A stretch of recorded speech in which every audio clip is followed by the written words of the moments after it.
ونعوذ بالله تعالى من شرور أنفسنا ومن سيئات أعمالنا. إنه من يهده الله فلا مضل له ومن يضلل فلا هادي له، وأشهد أن لا إله إلا الله وحده لا شريك له، وأشهد أن محمدا عبده ورسوله. اللهم صل وسلم وبارك عليه وعلى آله وصحبه وعلى من صار على نهجه إلى يوم الدين. يا أيها الذين آمنوا اتقوا الله حق تقاته ولا تموتن إلا وأنتم مسلمون. يا أيها الناس اتقوا ربكم الذي خلقكم من نفس واحدة وخلق منها زوجها وبث منهما رجالا كثيرا ونساء، واتقوا الله الذي تساءلون به والأرحام إن الله كان عليكم رقيبا. يا أيها الذين آمنوا اتقوا الله وقولوا قولا سديدا يصلح لكم أعمالكم ويغفر لكم ذنوبكم، ومن يطع الله ورسوله فقد فاز فوزا عظيما. أما بعد، فإن أصدق الحديث كتاب الله تعالى، وخير الهدي هدي محمد صلى الله عليه وآله وسلم، وشر الأمور محدثاتها، وكل محدثة بدعة، وكل بدعة ضلالة، وكل ضلالة في النار. رأينا في الخطبة الماضية كيف حج الأنبياء والمرسلون إلى أن وصلنا إلى حجة أبي بكر الصديق رضي الله عنه، وإعلان البراءة من الشرك وأهله، وتطهير مكة من كل مشرك ومن كل مبتدع ضال. فتهيأت الأمور لحجة رسول الله صلى الله عليه وسلم. مر عام بعد حجة أبي بكر رضي الله عنه، وصام المسلمون شهر رمضان خلف النبي صلى الله عليه وآله وسلم يقومون، ومع النبي عليه الصلاة والسلام يصومون. مر شهر رمضان بما مر فيه من عبادات ومن إحياء قلوب ومن إيقاظ مشاعر، فتشوف أصحاب النبي عليه الصلاة والسلام في أول أشهر الحج في شهر شوال لبيت الله عز وجل، وبدأت تتردد على الآذان الآيات والأحاديث التي تتكلم عن الحج، يرددها بعضهم على بعض، يسمعها المسلمون من المسلمين ومن النبي الأمين صلى الله عليه وآله وسلم. ولله على الناس حج البيت من استطاع إليه سبيلا. الحج أشهر معلومات، فمن فرض فيهن الحج فلا رفث ولا فسوق ولا جدال في الحج، وأتموا الحج والعمرة لله. من حج فلم يرفث ولم يفسق رجع من ذنوبه كيوم ولدته أمه. الحجاج والعمار وفد الله عز وجل، دعاهم فأجابوه وسألوه فأعطاهم. ونحو هذه الآيات وهذه الأحاديث، لكن الصحابة رضي الله عنهم يتشوفون هل سيحج معهم رسول الله صلى الله عليه وسلم؟ منذ أن هاجر النبي عليه الصلاة والسلام لم يحج إلى مكة في السنوات الماضية 9 سنين، فلما جاء هذا العام العاشر وهو الأخير من حياة النبي صلى الله عليه وسلم، أعلن رسول الله صلى الله عليه وسلم في الناس أنه حاج هذا العام. قال رسول الله صلى الله عليه وسلم كما في حديث جابر: وكل ما سأذكره لك صحيح الإسناد أو حسنه عن النبي عليه الصلاة والسلام أو عن أصحاب النبي صلى الله عليه وسلم. قال: إني حاج هذا العام. فتجهز الناس لصحبة رسول الله صلى الله عليه وآله وسلم.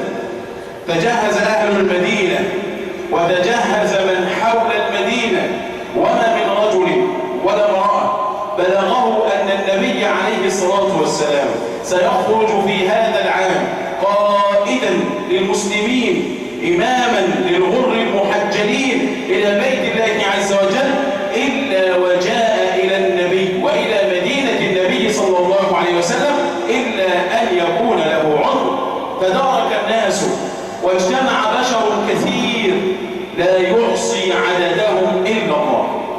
لم يكن آنذاك ديوان جامع يسجل فيه أسماء الناس الذين يخرجون خلف سيد الناس صلى الله عليه وسلم، لكن الصحابة لما وصفوا عددا جما كبيرا لم يعهد في التاريخ مثله خلف نبي من الأنبياء والمرسلين. لم يخرج جمع كهذا الجمع خلف نبي كهذا النبي صلى الله عليه وسلم آمنا مطمئنا عابدا لربه سائرا على سنة نبيه صلى الله عليه وسلم. اجتمع الناس وبلغ عددهم كما قال بعض أهل العلم 100,000 أو يزيدون، حتى قال بعض العلماء كان الصحابة مع النبي عليه الصلاة والسلام 130,000، وهذا عدد في ذلك الزمان كبير جدا. ضجت الطرقات بالتسبيح والتهليل والتكبير حتى وصل صراخهم وصوتهم بعبادة الله عز وجل فملأ الآفاق عن يمين النبي وعن يسار النبي وبين يدي النبي ومن خلف النبي صلى الله عليه وسلم، كأن النبي صلوات ربي وسلامه عليه يرى بعينه في هذه اللحظة ثمرة دعوته عليه الصلاة والسلام.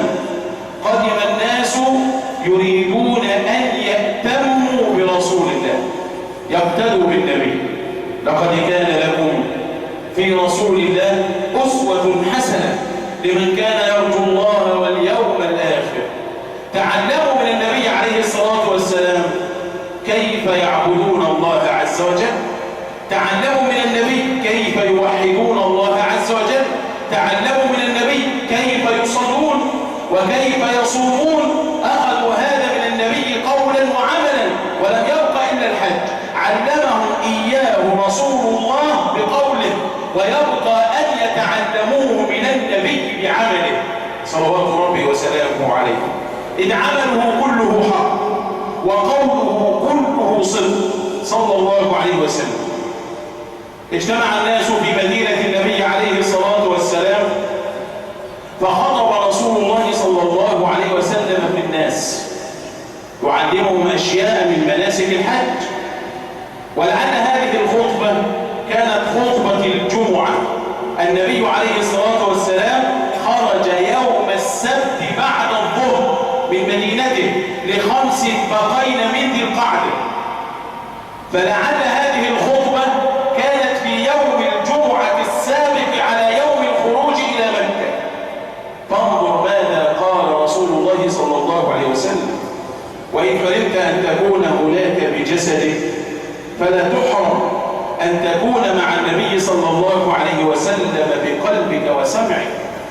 في الصحيح عن أبي هريرة رضي الله عنه قال: خطبنا رسول الله صلى الله عليه وسلم فقال: يا أيها الناس، إن الله تبارك وتعالى فرض عليكم الحج فحجوا، كما قال إبراهيم عليه السلام في سالف الزمان: يا أيها الناس، إن الله فرض عليكم الحج فأجيبوا ربكم. يا أيها الناس وكلكم من الناس، إن الله عز وجل فرض عليكم الحج فحجوا إلى بيته. قال رجل: يا رسول الله، أفي كل عام نحج إلى بيت الله عز وجل؟ فسكت رسول الله صلى الله عليه وسلم، فأعاد الرجل السؤال 3 والنبي عليه الصلاة والسلام يعرض عنه، ثم قال له في 3: لو قلت نعم لوجبت. لو قلت نعم جوابا على سؤالك أفي كل عام لوجبت، ولو وجبت لما استطعتموها. لو قلت نعم لوجبت، ولو وجبت لم تقوموا بها. بالله عليك، لو قال رسول الله نعم ووجب عليك الحج في كل عام، هل كنت ستحج إلى بيت الله في كل عام؟ كثير من المسلمين الآن وسع الله عز وأصح له جسده، أعطاه الزاد والراحلة وتحققت له الاستطاعة، ومع ذلك يعرض عن الحج إلى بيت الله عز وجل. فاسمع ماذا يقول النبي عليه الصلاة والسلام في الرواية التي رواها أبو أمامة، رواها الطبراني عن أبي أمامة. خطبنا النبي عليه الصلاة والسلام فقال صلى الله عليه وسلم: يا أيها الناس إن الله فرض عليكم الحج فحجوا. فقال رجل من الأعراب: في كل عام 3؟ قال عليه الصلاة والسلام: لو قلت نعم لوجبت، ولو وجبت لتركتم، ولو تركتم لكفرتم. قال سبحانه: ولله على الناس حج البيت من استطاع إليه سبيلا. ثم قال بعدها: ومن كفر فإن الله غني عن العالمين. لا تحسبن أن الكفر ها هنا إخراج المسلم الموحد من الإسلام إلى الشرك وإلى الكفر الأكبر المخرج من الملة، لكنها نعمة من أعظم النعم كفرها من أعرض عنها، كفرها من أعرض عنها. فمن أعرض عن الحج رغبة عنه فقد كفر، كما قال ابن مسعود رضوان الله عليه في الحديث الذي رواه أصحاب السنن بسند حسن موقوفا عليه. ذكر الصلوات وذكر الصلاة في المساجد فقال: إنها من سنن الهدى، ولو تركتموها لتركتم سنة نبيكم، ولو تركتم سنة نبيكم لكفرتم. فليس المراد بالكفر ها هنا ما أخرج من ملة الإسلام، ولكن الكفر أقسام وأنواع. فهل ترضى أنت أن يقول عنك النبي عليه الصلاة والسلام لأنك أعرضت عن الحج لكفرت؟ ولله على الناس حج البيت، فإن كنت من المستطيعين فقد كفرت هذه النعمة التي أنعم الله عليك بها. وأي نعمة أعظم من الإيمان والتوحيد والإسلام أن تلبي نداء ربك عز وجل الذي نادى به الخليل إبراهيم ثم الخليل محمد صلى الله عليه وسلم. لو قلت نعم لوجبت، ولو وجبت لتركتم، ولو تركتم لكفرتم. أيها الناس، إنما أهلك الذين من قبلكم أئمة الحرج الذين يبغون لأنفسهم العنت، يشددون على أنفسهم كما شدد بنو إسرائيل. إنما أهلك من كان قبلكم كثرة سؤالهم واختلافهم على أنبيائهم. ما الذي أهلك الأمم؟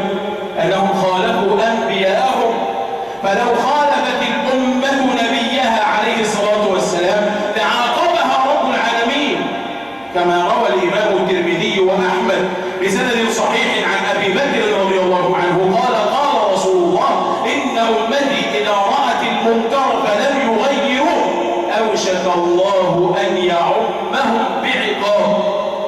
فالذي أهلك السابقين مخالفة المرسلين، والذي يهلك اللاحقين مخالفة النبي الأمين صلى الله عليه وسلم. ثم نزل قول الله عز وجل: يا أيها الذين آمنوا لا تسألوا عن أشياء إن تبد لكم تسؤكم. خطبهم رسول الله فأخبرهم بفرض الحج عليهم، وأن الحج فرض في العمر مرة وسنة في العمر مرات. روى أحمد بسند صحيح قال عليه الصلاة والسلام: قال الله عز وجل: عبد أصححت له جسمه ووسعت عليه في المعيشة لا يفد إلي في كل 5 أعوام مرة لمحروم. حتى كان النبي عليه الصلاة والسلام يحث الناس جميعا، بل يحث النساء، بل حتى المرضى من النساء على الحج.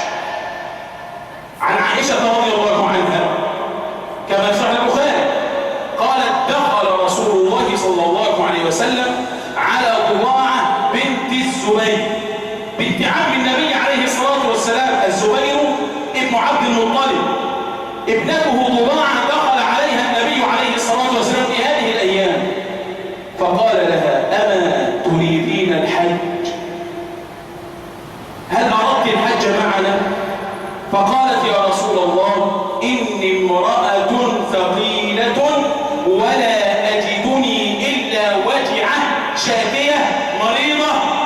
وإني أريد الحج.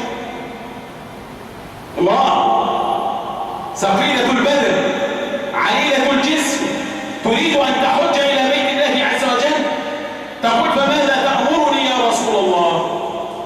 قد تكون لها عذر، ونعم لها عذر، لكن انظر ماذا أمر به رسول الله صلى الله عليه وسلم. قال حجي واشترطي، أمرها بالحج أيضا، إذ هذه الحجة إلى بيت الله عز وجل ركن عظيم من أركان الإسلام. لقد جاء الصحابة مع النبي عليه الصلاة والسلام بركن التوحيد وبركن الصلاة وبركن الزكاة وبركن الصيام، ولم يبقى إلا ركن الحج. بني الإسلام على 5. قال حجي واشترطي. معنى الاشتراط أن يقول الحاج اللهم محلي حيث حبستني. إذا أقعدها المرض في مكان من الطريق فلم تتم الحج فقد اشترطت على ربها عز وجل.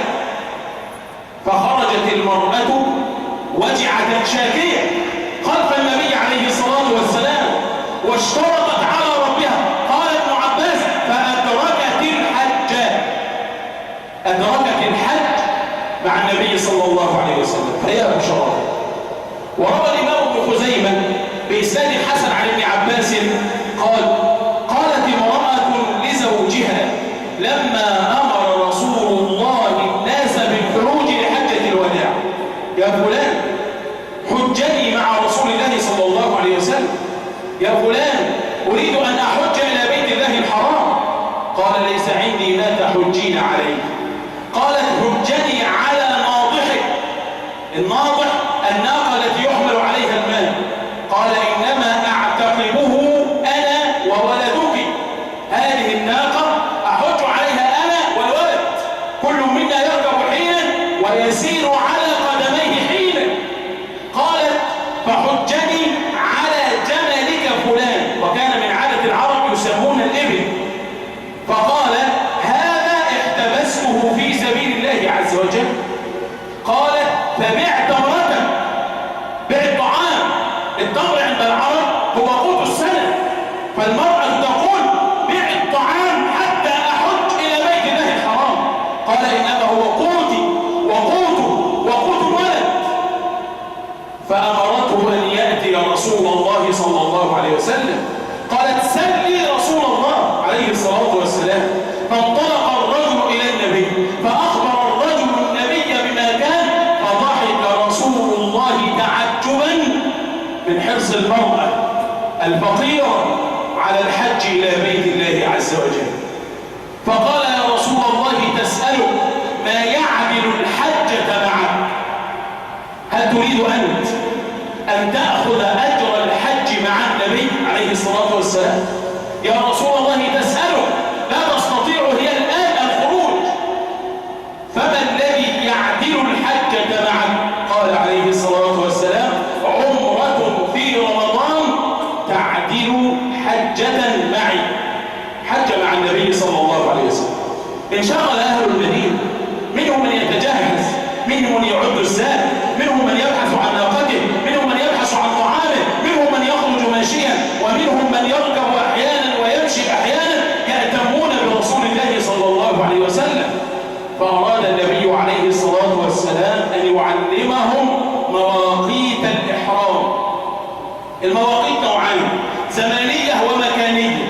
أما الزمنية ففي أشهر الحج شوال ذي القعدة ذي الحج. أما المكانية فقد علمهم إياها رسول الله. عن جابر وعن ابن عمر أن النبي عليه الصلاة والسلام قال له يهل أهل المدينة من ذي الحليفة، ما يسمى الآن بأبيار علي. يهل أهل المدينة من ميقات محدد من ذي الحليفة، وقد أهل منه رسول الله كما سيأتيك صلى الله عليه وسلم. ويهل أهل الشام من الجحفة، ميقات آخر. لكن قف عند هذه الكلمة، النبي يقول يهل أهل الشام، فهل أسلم أهل الشام في ذلك الوقت؟ هل كانت الشام دخلت في الإسلام؟ لا، لكنه قول الصادق المصدوق الذي لا عن الهوى. أخبر النبي بغيب أن أهل الشام يدخلون الإسلام ويحجون إلى بيت الله عز وجل، فوقت لهم رسول الله مكانه. قال: ويهل أهل نجد من قرن، ويهل أهل العراق من قرن، ويهل أهل اليمن من يلملم.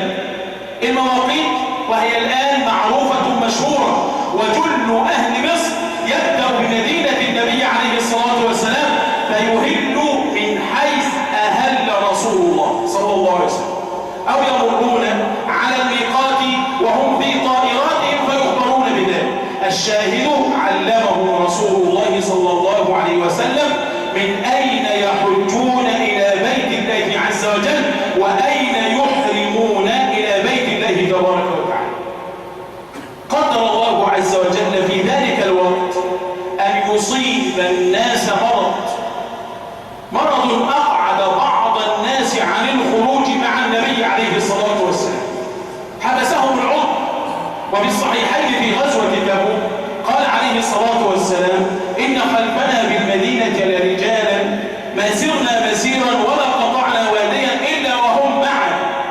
قالوا: يا رسول الله هم معنا وهم بالمدينة؟ قال: نعم، حبسهم العذر.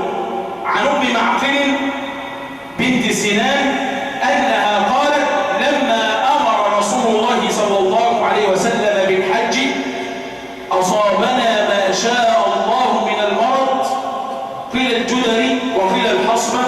قالت: فهلك أبو معقل، مات في مرضه هذا. قالت: وأردت أن أحج مع النبي عليه الصلاة والسلام فاشتد وجعي فلم أستطع أن أخرج مع رسول الله صلى الله عليه وسلم. حريصة هي، لكن حبسها العذر، وما على المحسنين من سبيل. مرت الأيام وعاد النبي عليه الصلاة والسلام، فانطلقت المرأة إلى النبي صلى الله عليه وسلم تسأله عن حالها، فأمرها كما أمر الأخرى أن تعتبر في رمضان. خرج النبي صلى الله عليه وسلم ومعه الألوف المؤلفة يوم السبت من مدينته المباركة، بعدما ترجل رسول الله صلى الله عليه وسلم، رجل شعره وادهن، وضع في شعره ما شاء الله عز وجل من الطيب، ولبس إزاره ورداءه. النبي عليه الصلاة والسلام لبس ثياب الإحرام وهو في المدينة، لم يحرم في المدينة، إنما لبس ثياب الإحرام في المدينة، وصلى بالصحابة الظهر في مسجد النبي عليه الصلاة والسلام. صلى الظهر 4 ركعات تمام غير قصر، ثم خرج النبي صلى الله عليه وسلم على رحل رث. الرحل ما يوضع فوق ظهر البعير، رحل رث قديم باري لا تساوي قيمته 4 دراهم، وهو رسول الله صلى الله عليه وسلم. لم يتخذ المراكب الفارهة وهو قائد الآلاف المؤلفة، ولو شاء لكان، لو شاء أن يجري معه الجبال ذهبا وفضة لكان، لكنه كان سيد الزاهدين صلى الله عليه وسلم. فأين حجه؟ من المسرفين الذين يزعمون أنهم يحجون كما حج رسول الله. خرج النبي من المدينة وساق معه الهدي، ركب النبي ناقته عليها الرحل الرث، ويسوق بين يديه من الهدي 63 بدنة. أخرج النبي عليه الصلاة والسلام هديا ينحره عند بيت الله عز وجل 63 بدنة، وجاءه علي من اليمن بتمام 100. فلما ذبح النبي عليه الصلاة والسلام نحر بيده صلى الله عليه وسلم 63 بدنة لكل عام من عمر النبي صلى الله عليه وسلم، مع أنه كان لا يحج وكان يهدي إلى بيت الله عز وجل. لكن في هذه الحجة أخرج النبي بدنة عن كل سنة من عمره ونحرها بيده صلوات ربي وسلامه عليه.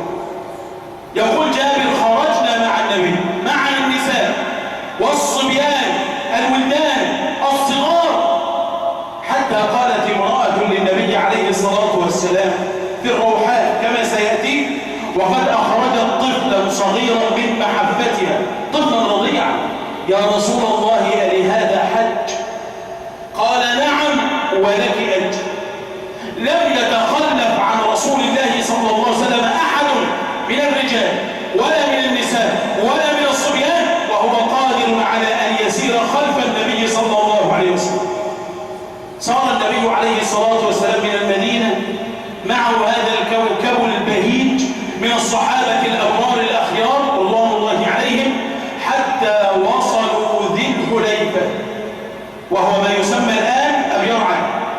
وصل النبي هناك فنزل تحت سمرة يعني شجرة، وصلى بهم رسول الله هناك 5 فرائض. صلى العصر ركعتين، والمغرب، ثم العشاء ركعتين، ثم الفجر، ثم الظهر، ثم انطلق النبي عليه الصلاة والسلام بعد الظهر. في هذا اليوم حدثت أشياء لا بد أن تعلمها مما كان في حجة النبي عليه الصلاة والسلام. يقول أنس: صلينا مع النبي عليه الصلاة والسلام بالمدينة الظهر 4، وبذي الحليفة العصر ركعتين. خرج النبي بعد صلاة الظهر ووصل ذا الحليفة قبل صلاة العصر. وهناك ولدت أسماء بنت عميس محمدا ابن أبي بكر الصديق رضي الله عنه. أسماء بنت عميس كانت زوجة لأبي بكر الصديق، امرأة حامل خرجت ولم تتخلف عن الحج مع النبي عليه الصلاة والسلام، فأصابها ما أصاب النساء من آلام الولادة وهي بذي الحليفة على بعد أمتار من مدينة النبي صلى الله عليه وسلم. لم تكن قد أحرمت بعد. ماذا تفعل؟ هل ستعود؟ وهل يعود أحد من المؤمنين من خلف النبي صلى الله عليه وسلم؟ هل يعود أحد من المؤمنين ويرغب بنفسه عن نفس رسول الله صلى الله عليه وسلم؟ لا.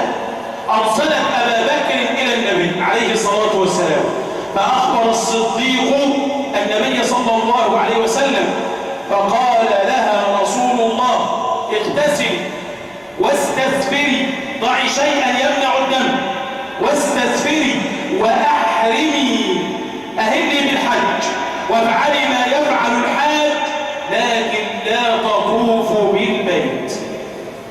مر اليوم وجاء الليل، وصلى الصحابة خلف النبي عليه الصلاة والسلام. فلما أصبح الصباح قبيل الفجر طاف رسول الله صلى الله عليه وسلم على نسائه واغتسل من الجنابة صلى الله عليه وسلم. كان معه 9 نسوة كلهن بالهوادج يحجون مع رسول الله صلى الله عليه وسلم. يعلمنا رسول الله أن إذا طالت المدة على بعض النسوة يخشى عليهن من الفتنة، فأتى النبي نساءه تعليما لأمته. النبي سيحرم اليوم، سيظل على إحرامه فترة من الزمان تكاد تقترب من 20 يوما. وبعض الناس الآن لا يعرف حق امرأته عليه، وهذا الأمر جماع النساء قبيل الحج ليس من المذمة بل هو من المحمدة، إذ هو حاث على تقوى النفس وغض البصر بالنسبة للرجل وبالنسبة للمرأة كذلك. اغتسل النبي من الجنابة ثم صلى بالصحابة صلاة الفجر ثم قام. وهذا يرويه لنا أمير المؤمنين عمر رضوان الله عليه كما في مسند الإمام أحمد. قال رسول الله صلى الله عليه وسلم: أتاني آت من ربي عز وجل. أتاه جبريل عليه السلام فقال: يا محمد صلي في هذا الوادي المبارك ركعتين. وادي العقيق، ذي الحليفة، البيداء، ألفاظ متقاربة لمكان واحد. صلي في هذا الوادي المبارك ركعتين وقل: عمرة في حجة. لقد دخلت العمرة في الحج إلى يوم القيامة. صلى النبي في الوادي المبارك، وأخبر النبي الصحابة بما قاله جبريل عليه وعلى نبينا الصلاة والسلام. ما معنى دخلت العمرة في الحج؟ قريش العرب الجاهلية كانوا يقولون العمرة قبل الحج أفجر الفجور، فكانوا يعدون العمرة فجورا إذا كانت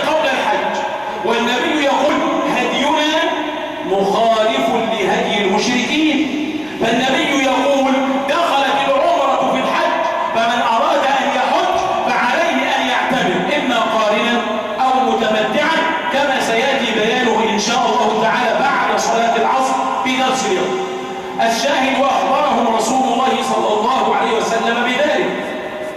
بعد صلاة الفجر استعد النبي صلى الله عليه وسلم للإحرام، فاغتسل غسلا آخر غير غسل الجنابة، ودلك صلى الله عليه وسلم رأسه، وطيبته عائشة رضي الله عنها بالطيب الجيد حتى أكثرت منه، فكان يرى أثره في لحية النبي بعد 3 أيام من الإحرام.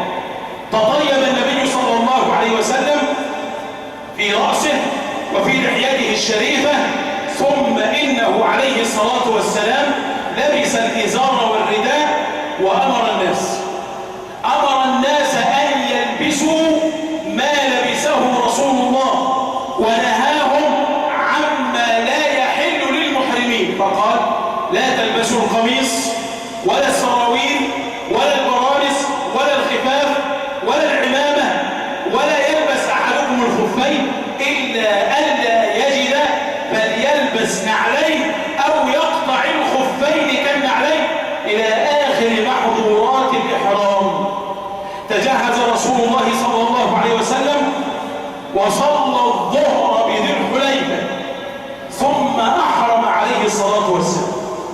يقول جابر: صلى رسول الله في المسجد، يقول ابن عباس: صلى الظهر في المسجد وهو صامت لم يتكلم بعده، ثم ركب القصواء الناقة، فانطلقت الناقة برسول الله صلى الله عليه وسلم حتى استوت به على البيداء، هضبة صغيرة مرتفعة في هذا المكان. فلما صعدت الناقة على البيداء حمد رسول الله ربه وسبح ربه وكبر ربه عز وجل، ثم أهل رسول الله بالحج. الصحابة حين ذكروا إهلال النبي عليه الصلاة والسلام اختلفوا في موضعين. الأول: من أين أهل النبي عليه الصلاة والسلام؟ جماعة قالوا أهل في المسجد بعد الصلاة، وجماعة قالوا أهل حين ركب النار، وآخرون قالوا أهل وهو على البيداء. فما وجه الجمع؟ قال ابن عباس كما روى أبو داود والحاكم وصححه بعض أهل العلم: كان الجمع مع النبي كثير، فمنهم من سمع النبي يهل في المسجد ولم يسمعه بعد ذلك فأخبر بما سمع، ومنهم من سمعه يهل حين ركب الناقة ولم يسمعه قبل ذلك فأخبر بما سمع، ومنهم من سمعه على البيداء، فكل أخبر بما سمع. واتفق العلماء على جواز الإهلال بالحج في المسجد أو أمام المسجد أو على البيداء، المهم ألا يجاوز العبد الميقات حتى يهل لله عز وجل بالحج. وتبعا للوجه الثاني من الاختلاف: بماذا أهل رسول الله؟ هل أهل بالحج أم بالعمرة أم بالحج والعمرة معا؟ ولو كان معا هل أهل متمتعا أو قارنا؟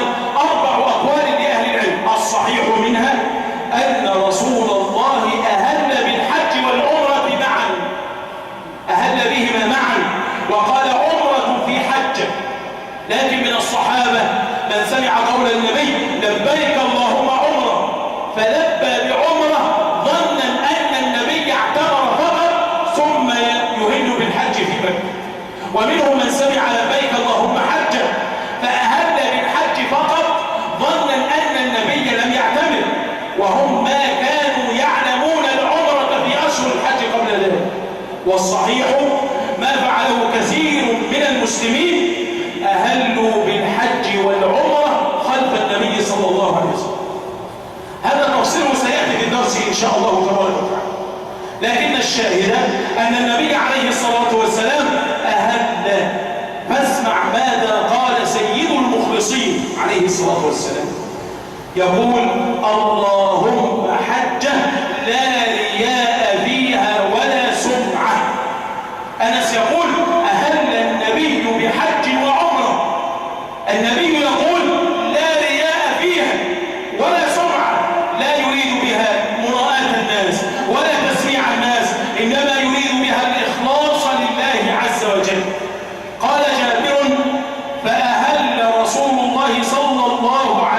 وسلم بالتوحيد. كيف أهل النبي بالتوحيد؟ كانت قريش تلبي بالشرك، تقول لبيك اللهم لبيك لا شريك لك لبيك إلا شريكا هو لك تملكه وما ملك. فلبى النبي بالتوحيد، قال لبيك اللهم لبيك لا شريك لك لبيك إن الحمد والنعمة لك والملك لا شريك لك. فالنبي أفرد ربه بالعبودية وعلم الأمة التوحيد لله عز وجل، وجعل الملك كله لله والنعمة كلها من الله سبحانه وتعالى، فلا شريك له في ملكه ولا شريك له في نعمته، فكذلك لا شريك له في عبادته. والتلبية الإقامة على طاعة الله عز وجل. قال جابر فنظرت بين يدي النبي عليه الصلاة والسلام مد البصر، يبلغ الناس الأفق، مد البصر بين يديه، وعن يمينه مد البصر، وعن شماله مد البصر، وعن خلفه كذلك، ورسول الله بين أظهرنا، رسول الله بين الصحابة يسير بهم ويقتدون به. قال وعليه ينزل القرآن وهو يعرف تأويله، فما عمل به من شيء عملنا به. هذه مهمته، يعلم الأمة الدين، والواجب على الأمة أن تسير خلف النبي صلى الله عليه وسلم. لبى رسول الله بالحج بالتوحيد وقال لبيك إله الحق لبيك، فلبى الصحابة بما لبى به رسول الله، وزاد بعضهم ألفاظا سمعها ولم ينكرها رسول الله صلى الله عليه وسلم. فانظر ماذا كانوا يقولون. وصعد لو أنك الآن بين يدي النبي عليه الصلاة والسلام تلبي بتلبيته وبتلبية أصحابه، يقولون بصوت يشق السماء وتتردد أصداؤه بين الجبال وتبلغ منتهى الوديان، بل تبلغ منتهى الأرض، كما قال عليه الصلاة والسلام ما من ملب يلبي إلا لبى ما عن يمينه وما عن شماله من حجر أو شجر أو شيء حتى يبلغ منتهى الأرض. فكيف لو كان الملبي رسول الله؟ كيف لو كان الملبي أصحاب النبي عليه الصلاة والسلام يصرخون بالتلبية صراخا؟ هكذا قال جابر وأبو سعيد نصرخ صراخا لبيك اللهم لبيك لا شريك لك لبيك إن الحمد والنعمة لك والملك لا شريك لك لبيك ذا المعارج لبيك ذا الفواضل لبيك ذا المعارج لبيك ذا الفواضل لبيك وسعديك والخير في يديك والرغباء إليك والعمل لبيك إله الحق لبيك حجا حقا تعبدا ورقا لبيك ذا النعماء وذا الفضل الحسن تلبية بعد تلبية وإقامة على طاعة الله عز وجل يلبون النداء الذي لم يسمعوه بآذانهم من رب العالمين بل سمعوه بآذانهم من تبليغ النبي عليه الصلاة والسلام يلبون نداء إبراهيم عليه السلام كما لبوا نداءهم في أصلاب آبائهم لما نادى إبراهيم بالحج قالوا وهم نسائم في الظهور لبيك اللهم لبيك فلما ناداهم الرسول بالحج قالوا لبيك اللهم لبيك وعرفوا أن الفضل كله لله والنعمة كلها من الله.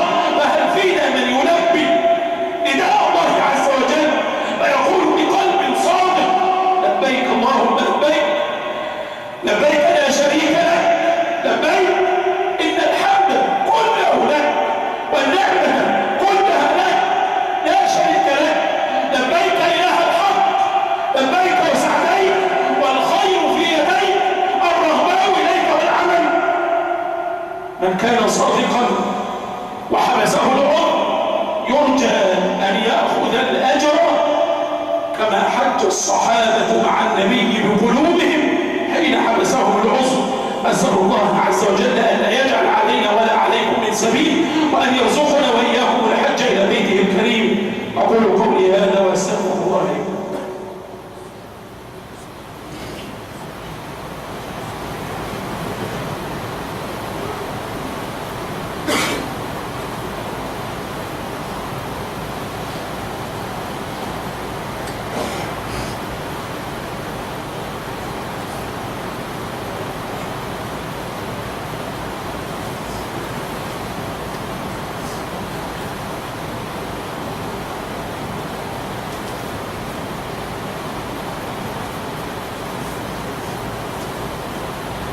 الحمد لله رب العالمين، وأشهد أن لا إله إلا الله وحده لا شريك له، وأشهد أن محمدا عبده ورسوله. اللهم صل وسلم وبارك عليه وعلى آله وصحبه وعلى من صار على نهجه إلى يوم الدين. وبعد، ينطلق الوفد الكريم بقيادة النبي العظيم صلى الله عليه وسلم سائرين إلى ربهم عز وجل بقلوبهم، وسائرين إلى بيت ربهم بأقدامهم، ملبين مكبرين مسبحين حامدين.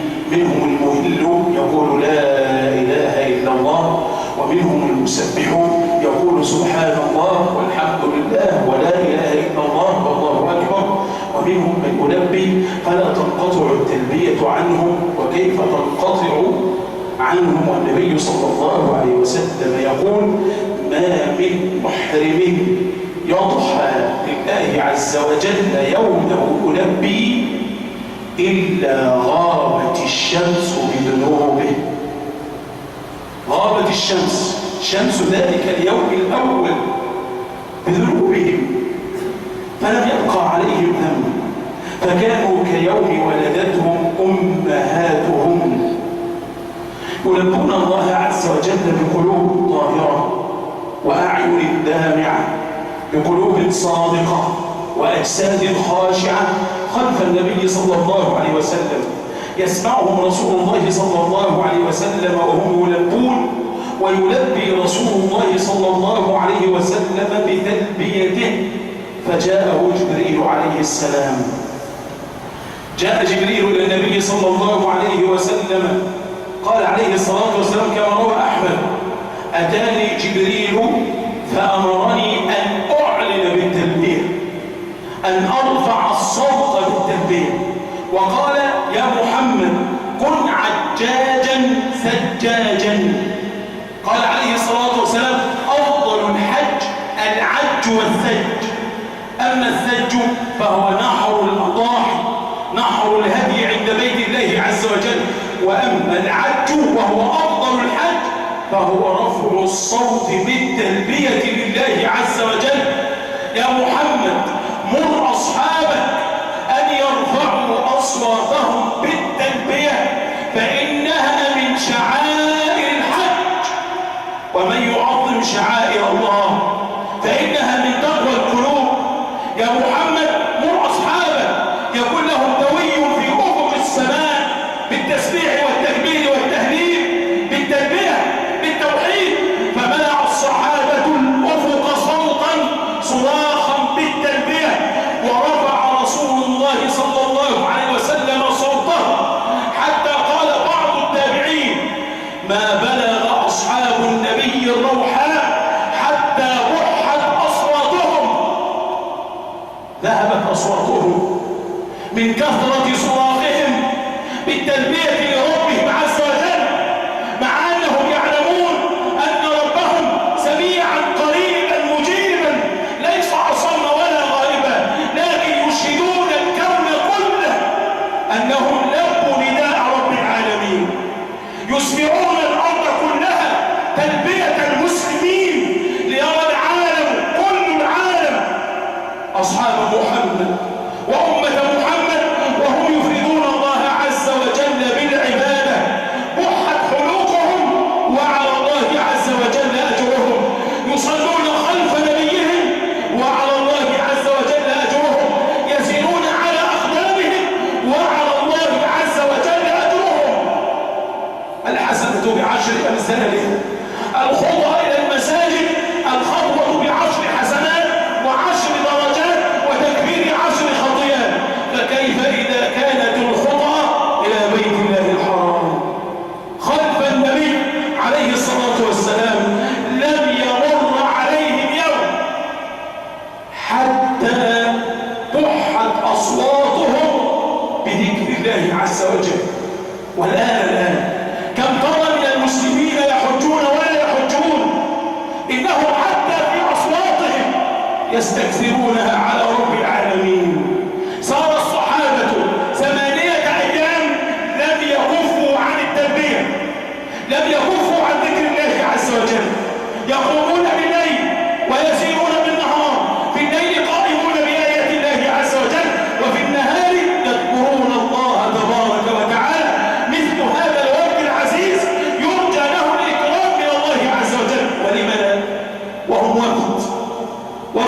الرحمن، وفد الله عز وجل، وأكرم بوفد ينعت بوفد الرحمن.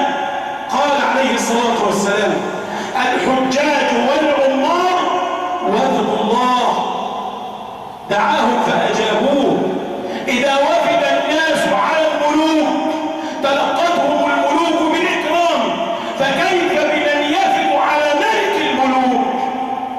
كيف بمن يفد على الله عز وجل، تاركا للدنيا بأسرها خلف ظهره، معرضا عن شهوته ولذته، مقبلا على ربه وعلى بيت ربه عز وجل، باكيا مستغفرا نادما على ما قدمت يداه. كيف حاله؟ قال سبحانه: يوم نحشر المتقين إلى الرحمن وفدا.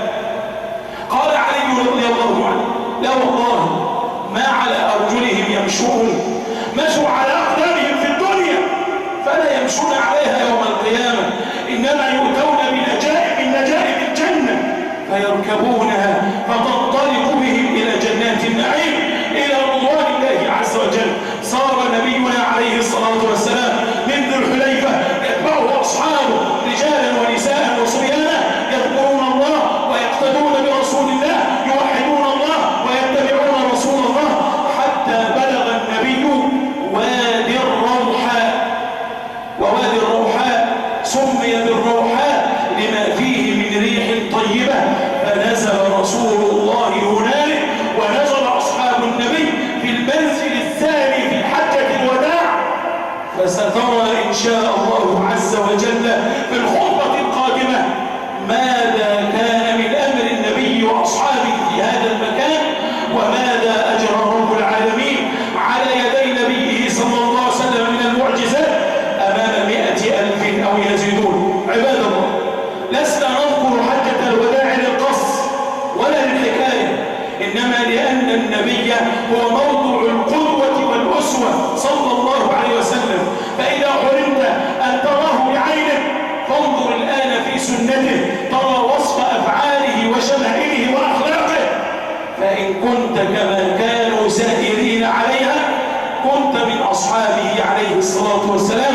قال شيخ الإسلام: ولكل امرئ من أتباع النبي عليه الصلاة والسلام من صحبة النبي نصيب بحسب اتباعه لرسول الله صلى الله عليه وسلم. وإن حرمت من حج الأجساد فلا تحرم من حج القلوب إلى الله، فليست العبرة بسير الأجسام إلى البيت الحرام